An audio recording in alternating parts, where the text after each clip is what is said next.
Firman Tuhan hari ke-149 2024, Injil Matius pasal 11 ayat 28, perikop, datanglah kepadaku yang letih lesu, belajarlah kepadaku, aku lemah lembut dan rendah hati, kata Tuhan Yesus. Firman Tuhan pada hari ini, hari yang ke-149 tahun 2024, diambil dari Injil Matius pasal yang ke-11 ayat 28. Yesus mengatakan, datanglah kepadaku.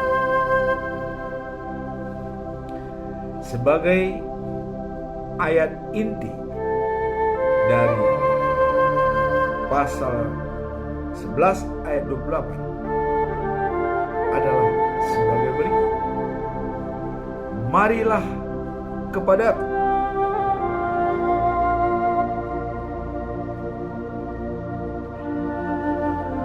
Semua yang letih, lesu, dan berbeban berat, aku akan memberi kelegaan kepadamu.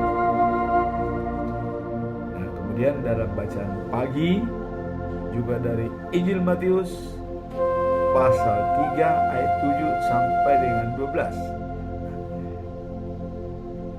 Khotbah Yohanes Pembaptis. Ini adalah lanjutan daripada khotbah yang kemarin yang disampaikan oleh Yohanes Pembaptis, ya. Nah, kemudian dalam bacaan malam diambil dari juga Injil Yohanes pasal yang ke-14 ayat 23 sampai dengan 31, yaitu Yesus menjanjikan Roh Allah. Itulah pembacaan firman kita, ayat inti, bacaan pagi dan bacaan malam. Sekarang mari kita masuk dalam perikop ayat hari ini. Yesus mengatakan, datanglah kepadaku. Sebelum kita masuk dalam perikop pasal 11, lebih dulu kita melihat siapakah Matius itu sebagai penulis surat tersebut. Matius adalah orang Lewi, putra dari Alfeus, sebagai penulis buku ini. Jadi memang kalau orang Lewi itu dalam Yahudi, mereka inilah sebagai kaum imam yang dulu ditunjuk oleh Tuhan, ya, melalui Musa, seperti anak-anak turunan daripada Harun, ya. Kemudian dia dulunya adalah pemungut cukai. Jadi Matius ini sebelum dia menjadi pengikut Tuhan Yesus, dia adalah pemungut cukai atau penagih pajak. Sebelum hidupnya berubah untuk selamanya. Ketika dia menanggapi ajakan Yesus Kristus untuk mengikutinya, ya, mengikuti dia. Kita lihat dalam Matius 9 ayat 9, Markus 2 ayat 14 dan Lukas 5 ayat 27 sampai 28. Penuntun bagi penulis suci. Dan Matius juga pernah mengundang Yesus datang ke rumahnya. berarti sudah sangat dalam, ya. Dia mengundang Yesus datang ke rumahnya. Nah, kita mendengar pada perikop yang lalu, seorang perwira tidak mampu mendatangkan Yesus ke rumahnya. Kenapa? Terlampau besar katanya. Padahal dia perwira, ya, dia perwira. Saya tidak mampu Tuhan menerima Tuhan di rumah saya. Artinya dia sangat rendah dibanding Tuhan, Raja dari segala raja. Itu pengakuan seorang perwira, walaupun dia berkecukupan. Nah, sekarang malah kebalikan. Matius, ya, mengundang Yesus ke rumahnya. Nah, kemudian dari Matius juga pernah mengundang Yesus ke rumahnya, dan Injil Matius ini ditulis kepada orang-orang Yahudi dan bukan orang Yahudi. Nah, yang percaya dengan tujuan agar mereka dapat memahami bahwa Yesus itu Mesias yang telah dinubuatkan sebelumnya dan telah dinantikan kedatangannya. Jadi Matius dia menyujukan suratnya itu kepada bangsa Yahudi dan bukan Yahudi, bahwa Mesias itu adalah Yesus. Jadi tidak lain lagi yang ditunggu-tunggu, tapi kaum Yahudi masih tetap mengatakan masih menunggu, bukan dia. Karena Yahudi mengatakan, ini anaknya Yusuf katanya, anaknya Yosef. Jadi Mesias masih menunggu. Ya. Nah, maka Matius menyadarkan orang-orang Yahudi bahwa Mesias itu sudah datang, yang kita nanti-nantikan itu. Itu penjelasannya. Dan yang paling menonjol dalam Injil Matius, nah, ada yang menonjol dari semua tulisan daripada Matius, tapi menurut saya ada yang sangat menonjol. Mengapa saya katakan ayat ini sangat menonjol? Yaitu Matius 7 ayat 12, ya. Bunyinya seperti ini. Segala sesuatu yang kamu kehendaki supaya orang perbuat kepadamu, perbuatlah demikian juga kepada mereka. Tuh, tadi tabur tuai kan. Nah, kemudian demikianlah juga kepada mereka. Itulah isi seluruh hukum Taurat dan kitab para nabi. Sungguh hebat jalan pikiran dari Matius. Dia sudah bisa menyimpulkan, ya, bahwa Matius 7 ayat 12 inilah inti daripada hukum Taurat. Jadi kalau ada hukum Taurat 10, inilah intinya. Nah, kemudian kalau ada tulisan-tulisan daripada para nabi, ya, katanya, apakah itu nabi besar, apakah itu nabi kecil, ya. Inilah katanya merupakan, ya, kitab para nabi, kesimpulan dari kitab para nabi, yaitu segala sesuatu yang kamu kehendaki supaya diperbuat kepadamu, diperbuat orang kepadamu, perbuatlah demikian juga kepada mereka. Jadi kalau kita mengasihi, pasti kita dikasihi. Tapi kalau kita berbuat jahat kepada orang, orang lain juga pasti berbuat jahat. Kecuali kalau Yesus, ya. Kalau Yesus, walaupun kita berbuat jahat kepadanya, dia membalas kebaikan. Nah, itulah yang namanya kasih agape. Tapi itu hanya Yesus, ya, yang bisa tidak disamakan dengan ayat ini. Hanya Yesus. Kalau manusia semua pasti seperti ini, karena masih kedagingan, masih menempel pada diri manusia. Tapi kalau Yesus sudah roh Allah yang berada pada dia.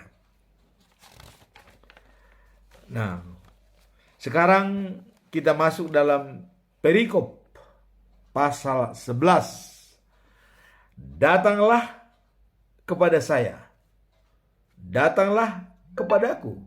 Ini kata Yesus. Jadi waktu Yesus berdoa, ya, jadi pada waktu dia berdoa dikatakan bahwa Bapa, Tuhan yang menguasai langit dan bumi. Nah, itu dulu dikatakan bahwa menguasai langit dan bumi. Aku mengucap terima kasih kepadamu karena semuanya itu engkau rahasiakan. Tuh. Apa yang dirahasiakan? Dari orang-orang yang pandai dan berilmu. Jadi katanya bahwa Allah itu merahasiakan kepada orang-orang yang pandai dan berilmu. Tetapi engkau menunjukkan kepada orang-orang yang tidak terpelajar. Itulah yang menyenangkan hati Bapa. Wah, bukan main ya. Jadi merahasiakan. Nah, dan sekarang bagi orang-orang yang pintar, yang berilmu, Trinitatis itu masih rahasia bagi mereka, belum tuntas. Tapi bagi orang-orang yang tidak terpelajar, ya seperti saya mungkin orang bodoh, itu sudah sangat jelas, ya. Karena Allah menciptakan dirinya sama seperti manusia, supaya bisa bersama dengan manusia. Tetapi semuanya yang diutarakan itu berasal dari Allah. Nah, jadi itu dulu yang Trinitas ini kita bahas ya, karena itu dirahasiakan kepada orang yang berilmu dan yang pintar, karena mereka lebih hebat, lebih jago. Oh, Tuhan beranak, diperanakan, gak mungkin katanya. Jadi mari ya. Nah, itu yang paling nyata kita lihat. Nah, kemudian bahwa terakhir, karena dia sudah kembali ke surga, tentu manusia ini kan harus ditemani oleh Allah, maka dia mengirim roh Allah kepada manusia. Nah, terutama dulu kepada yang nyata pada murid-muridnya. Tapi semuanya sebenarnya roh itu diberikan kepada semua umat manusia di dunia. Sebenarnya roh Allah itu sudah berada pada diri kita sejak napas kita ada. Cuman apakah itu bisa kita pelihara dengan baik? Roh Allah dalam diri kita? Apakah lebih banyak hawa nafsu yang menguasai diri kita? Nah, ini sebenarnya. Nah, kemudian dengan berangkatnya Yesus ke surga, dia perkuat lagi. Diberikan roh Allah untuk menemani kita selama-lamanya. Nah, makanya dalam baptisan kudus selalu dikatakan Trinitatis itu selalu dibawa. Karena sudah diciptakan oleh Tuhan. Kecuali kalau belum diciptakan, ya harus care kita. Ya, bahwa dalam nama Allah Bapa, dalam nama Tuhan Yesus Kristus, dan nama Roh Kudus, dibaptis selamat. Nah, kira-kira begitu. Jadi, itulah rahasia yang diberikan kepada orang-orang yang berilmu dan yang pintar. Karena mereka lebih hebat. Apalagi di YouTube. Wah, sangat hebat. Jauh semua. Bicara begini. Waduh. Padahal, cuman kuncinya kan adalah Yohanes 14 ayat 6. Akulah jalan dan hidup. Tidak ada yang sampai ke surga tanpa melalui aku. Nah, ini jelas. Ini kenyataan kok. Ya. Dan yang menghakimi manusia nanti adalah Yesus. Dalam Al-Quran dikatakan Isa Al-Masih. Nah, kalau kita tidak percaya kepada dia bahwa Tuhan, bagaimana kita bisa dihakimi oleh dia? Ya mungkin nanti datang kita pada dia, saya tidak kenal kamu katanya. Nah, walaupun dalam agama tertentu dia bilang, katanya ditanya, apa agamamu? Apa? Enggak. Di Tuhan tidak ada agama, tidak ditanya lagi. Yang beriman, apakah agama Kristen, Muslim, Hindu, Buddha, apapun agamanya. Yang beriman, itu yang datang kepada Tuhan. Bukan ditanya agama. Tidak ada ditanya agama. Tidak ditanya apa sukumu, apa agamamu. Tidak. Yang beriman baru boleh ditanya, boleh mendaftar untuk antri. Ya, nah makanya kemarin dikatakan bahwa orang terdaftar pertama bisa antri belakangan, ya, atau malah tidak dapat antrian, sudah terlambat. Tapi orang yang datang belakangan bisa menjadi yang pertama masuk. Itu kata Yesus, ya. Nah, sekarang kita lihat dalam perikop ini tadi bahwa waktu Yesus berdoa, Bapa Tuhan yang menguasai langit dan bumi, aku mengucap terima kasih kepadamu karena semuanya itu Engkau rahasiakan dari orang-orang yang pandai dan berilmu, tetapi Engkau tunjukkan kepada orang-orang yang tidak terpelajar. Itulah yang menyenangkan hati Tuhan. Ya.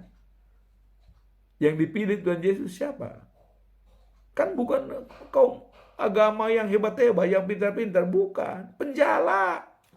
Ya, penangkap ikan, nelayan. Yang dipilih itu nelayan, ya.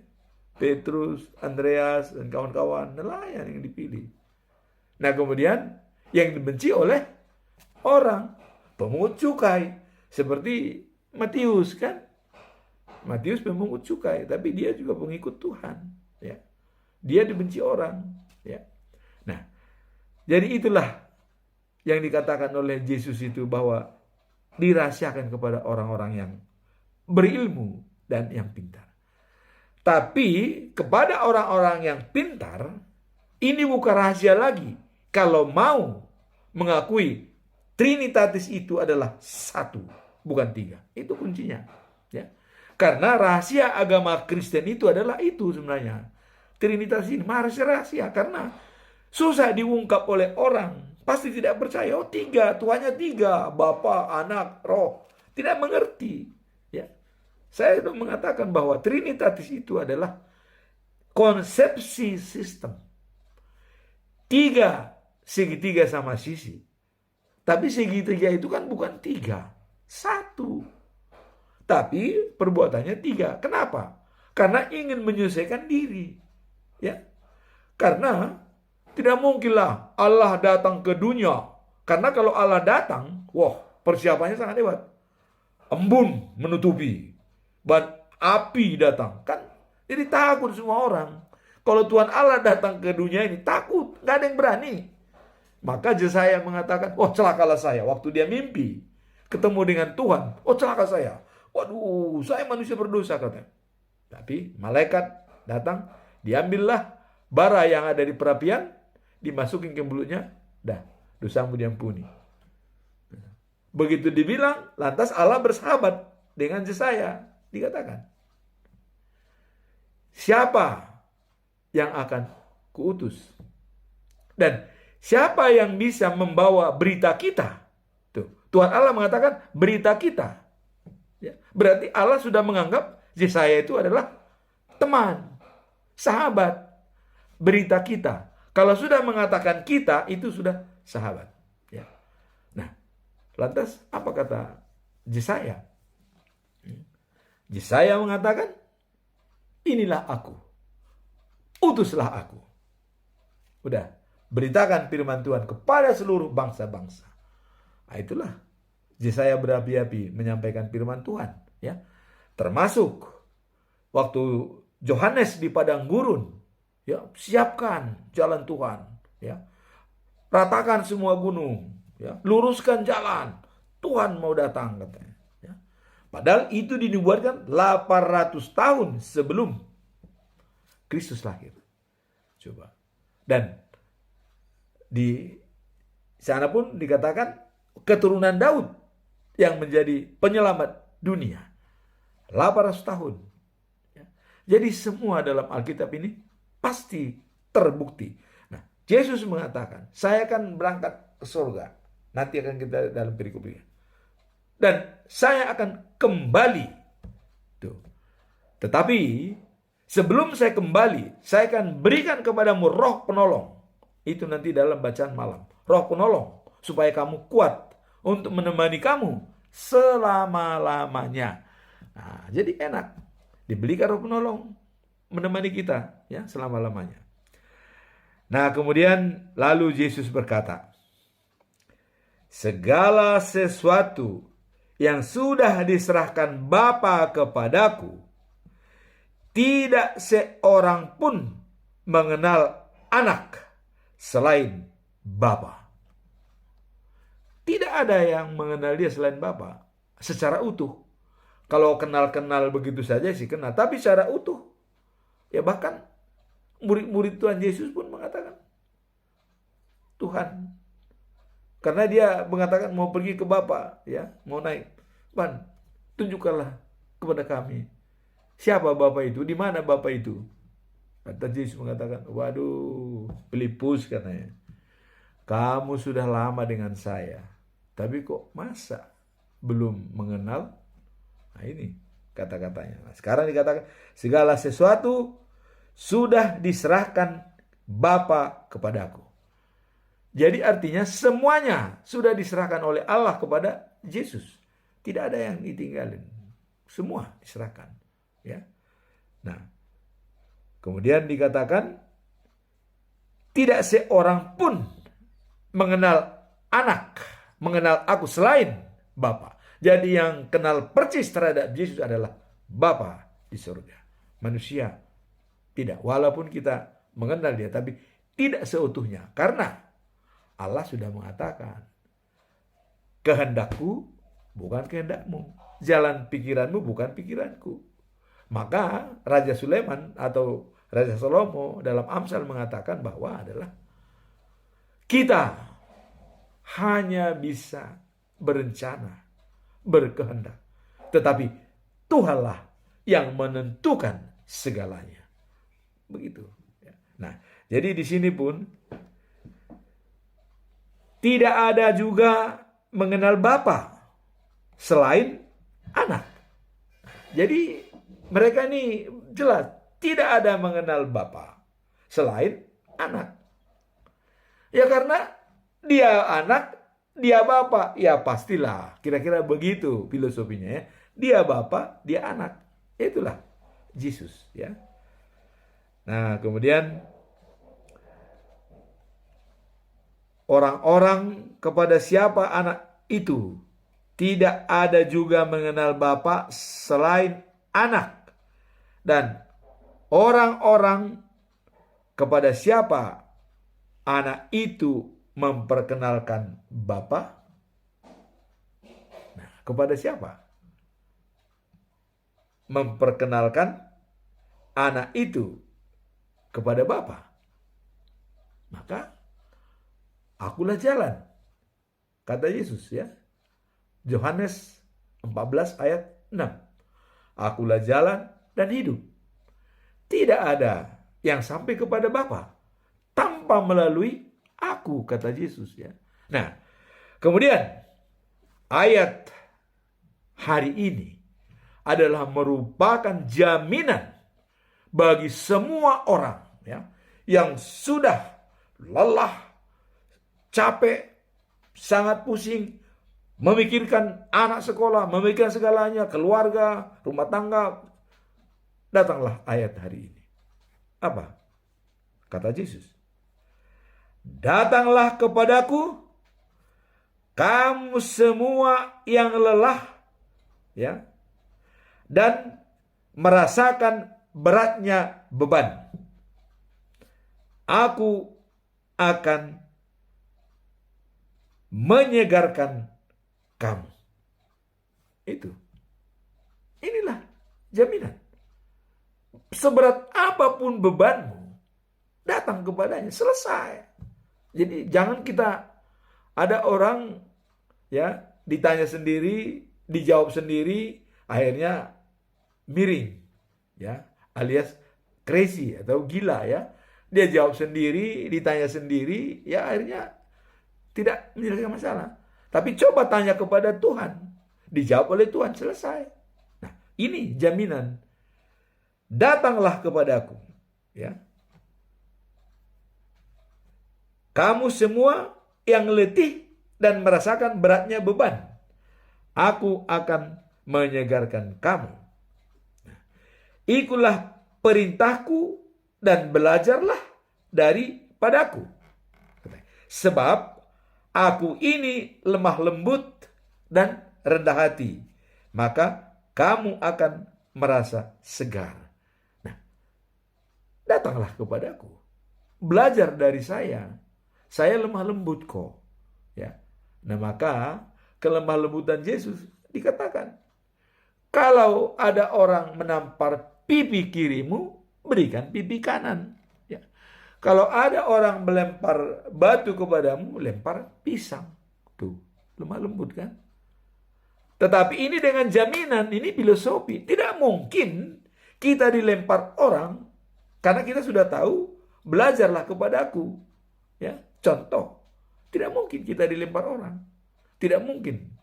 Ya, selama kita berbuat baik. Maka tadi adalah sebagai inti daripada Injil Matius itu, bahwa Matius 7:12, perbuatlah apa yang diinginkan, apa yang kau inginkan diperbuat oleh orang lain kepadamu. Nah, begitu kan? Nah, jadi di sini dikatakan, sebab aku ini lemah lembut dan rendah hati, maka kamu akan merasa segar. Nah, karena perintah-perintahku menyenyangkan, ya, dan beban yang kutanggungkan atasmu ringan. Inilah inti nas kita hari ini. Ya, ringan. Jadi dalam ayat hari ini dikatakan, marilah kepadaku semua yang letih lesu dan berbeban berat. Aku akan memberi kelegaan kepadamu. Wah, bukan main ya. Nah, inilah pedoman kita ayat hari ini. Dan belajarlah kepada Yesus. Dia lemah lembut dan rendah hati, ya. Dan tugas kita adalah menyenangkan hati Allah, hati Yesus, hati Roh Kudus. Itu tugas kita. Nah, kemudian bacaan pagi, ya, dari Matius, Injil Matius pasal 3 ayat 7 sampai 12. Nah, ini khotbah Yohanes Pembaptis. Nah, ini adalah sambungan, ya, dari bacaan pagi kemarin, yaitu ayat 1 sampai dengan 6. Dikatakan kemarin bahwa bertobatlah, ya, dan mengutip kata Nabi Yesaya, ya. Kitab Nabi Yesaya pasal 40 ayat yang ke-3. Siapkan jalan di padang gurun bagi Tuhan. Luruskan jalan raya, ya. Dan padang belantara bagi Allah kita. Jadi jalan raya dan padang belantara diluruskan, karena Tuhan Allah mau datang. Ini dibuatkan oleh Yesaya. Nah, dan dalam perikop ini, ya, Yohanes melayani orang Farisi dan Saduki. Jadi dia melayani orang Yahudi, ya, secara keseluruhan, ya. Farisi dan Saduki. Nah, kalau Farisi ini biasanya adalah kaum guru-guru agama, Saduki itu pelayan, ya. Nah, dan mereka itu datang di Sungai Yordan, tempat Yohanes membaptis, ya. Nah, waktu Yohanes melihat mereka datang, dia berkata kepada mereka. Yohanes juga sangat kuat, dia memperingatkan orang Yahudi, ya. Nah, mungkin dengan saking kuatnya dia memperingatkan, tapi risikonya hatinya juga, kepalanya kan dipenggal oleh Raja Herodes, ya, itu dihadiahkan kepada putrinya, karena putrinya meminta kepalanya Yohanes Pembaptis dipenggal. Coba, nasibnya juga tragis. Tapi dia keras mengatakan, kamu orang jahat. Nah, ini kepada Yahudi nih, kamu orang jahat.